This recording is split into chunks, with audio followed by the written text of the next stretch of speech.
രാഷ്ട്രീയ അടിസ്ഥാനത്തിലല്ല, ഒരു സൗഹൃദത്തിന്റെ പേരിൽ, ആ സൗഹൃദത്തിന്റെ പേരിൽ ബന്ധപ്പെടുമ്പോൾ അതിനെ രാഷ്ട്രീയമായി ദുരുപയോഗം ചെയ്ത് ആ ചെറുപ്പക്കാരനെ സമൂഹത്തിൽ തേജോവധം ചെയ്യുക, വിശ്വാസവഞ്ചന ചെയ്യുക, അതാണ് ചോദ്യം ചെയ്യേണ്ടത്. അവിടെയാണ് പ്രശ്നം. ആ ചെറുപ്പക്കാരന്റെ മെറിറ്റിനെ ചോദ്യം ചെയ്യുക. അയാളൊരു സൗഹൃദം എന്നുള്ള നിലയിലാണ്, മറ്റു കാര്യങ്ങളൊക്കെ അവിടെ നിൽക്കട്ടെ, ഒരു സുഹൃത്ത് എന്ന നിലയിൽ സമീപിക്കുന്നു, ആ പണം തിരിച്ചു കിട്ടുന്നുള്ള അർത്ഥത്തിലാണ് പോകുന്നത്.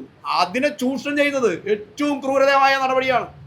അതിനെ വേറെ രീതിയിൽ ചിത്രീകരിക്കാൻ ശ്രമിക്കുകയാണ് പിണറായി വിജയൻ, മറ്റേ പാർട്ടി നേതാക്കന്മാർ, KV അബ്ദുൽ ഖാദർ, ഇതൊക്കെ പറയുന്നത്. വത്സലന്റെ കൊലപാതകത്തിന് നേതൃത്വം നൽകിയവർ ഇപ്പോൾ വത്സലന്റെ മകൻ നിരഞ്ജനെയും വേട്ടയാടുകയാണെന്ന് LDF നിയോജക മണ്ഡലം കൺവീനർ C. സുമേഷ് പറഞ്ഞു. വത്സലന്റെ കുടുംബത്തിനായി പാർട്ടി നൽകിയ പണം കേന്ദ്ര നിയമത്തിന്റെ പിൻബലത്തിൽ പ്രവർത്തിച്ചിരുന്ന ഫാം ഫെഡ് എന്ന തട്ടിപ്പ് സംഘത്തിന്റെ കയ്യിലകപ്പെട്ടപ്പോൾ ഈ തട്ടിപ്പ് സംഘവുമായി ബന്ധമുണ്ടെന്ന് പറഞ്ഞ ചില വലതുപക്ഷ നേതാക്കളുമായി ബന്ധപ്പെട്ടതിനെ തെറ്റായ രീതിയിൽ ചിത്രീകരിക്കുകയാണെന്നും സുമേഷ് പറഞ്ഞു. നിരഞ്ജന്റെ നിസ്സഹായാവസ്ഥയെ ചൂഷണം ചെയ്യാനാണ് UDF സ്ഥാനാർത്ഥികളും മറ്റു നേതാക്കളും ശ്രമിച്ചതെന്നും ആരോപിച്ചു. C. സുമേഷ്, വത്സലന്റെ മകൻ നിരഞ്ജൻ, CPM മണ്ഡലം secretary PK Rajeswaran, CPIM area secretary TT Sivadas, MA Haris Babu, C. Khader എന്നിവരും വാർത്താ സമ്മേളനത്തിൽ പങ്കെടുത്തു. ഈ പണം തിരിച്ചു കിട്ടാൻ ഇടപെടേണ്ടതായിട്ടുണ്ട്. അതൊക്കെ ചെയ്യാൻ ബാധ്യസ്ഥരുമാണ് CPM-ന്റെ രക്തസാക്ഷി വത്സലന്റെ മകൻ. അദ്ദേഹത്തിന് 23 വയസ്സായി. രാഷ്ട്രീയമായിട്ടുള്ള നിലപാടുകളും സമീപനങ്ങളും സ്വതന്ത്രമായ നിലപാടൊക്കെ സ്വീകരിക്കാനുള്ള അവകാശവും അധികാരമൊക്കെ സ്വാതന്ത്ര്യമൊക്കെ ആ ചെറുപ്പക്കാരനുണ്ട്.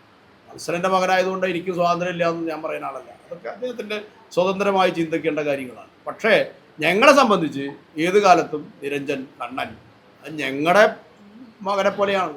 ഞങ്ങൾ ഒരുമിച്ച് പ്രവർത്തിച്ചേർന്ന ആളുകളാണ്. ഞാനായാലും ശിവദാസനായാലും ഹാരിസ് ബാബു ആയാലും ഒക്കെ ഒരുമിച്ച്, രാജശേഖരനായാലും ഒക്കെ ഒരുമിച്ച് പ്രവർത്തിച്ചേർന്ന ആളാണ്. ഞങ്ങളെ സംബന്ധിച്ച് ഞങ്ങളുടെ മകനെ പോലെ തന്നെയാണ് നിരഞ്ജനുള്ളത്. ഒരു വ്യത്യാസമൊന്നുമില്ല.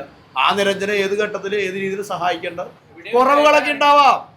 ഇതേ ചില സംഭവം ഞങ്ങളെ സംബന്ധിച്ച് ഇതിൽ ഒരു മനുഷ്യനെ കുടുംബത്തിൽ നമ്മുടെ മകനെ സ്നേഹിക്കുമ്പോൾ പോലും ചില ഘട്ടത്തിൽ മകന് ചിലപ്പോൾ തോന്നിയേക്കാം എൻ്റെ അച്ഛൻ വേണ്ടത്ര സ്നേഹിക്കുന്നുണ്ടോ എന്ന തോന്നലൊക്കെ ഉണ്ടാവും. അപ്പോൾ നിങ്ങളുടെ കുടുംബത്തിലുണ്ടാവും, എൻ്റെ കുടുംബത്തിലുണ്ടാവും. ചില ഘട്ടത്തിലൊക്കെ അങ്ങോട്ടും ഇങ്ങോട്ടും ചില തർക്കങ്ങളും പ്രയാസങ്ങളും, കുടുംബമാകുമ്പോൾ ചട്ടിയും കലാകുമ്പോൾ തട്ടി മുട്ടിയിരിക്കുന്നത് പോലെയുള്ള ചില പ്രശ്നങ്ങളൊക്കെ ഉണ്ടാവാം. അതൊരു കുടുംബത്തെ ആളുകളല്ലേ.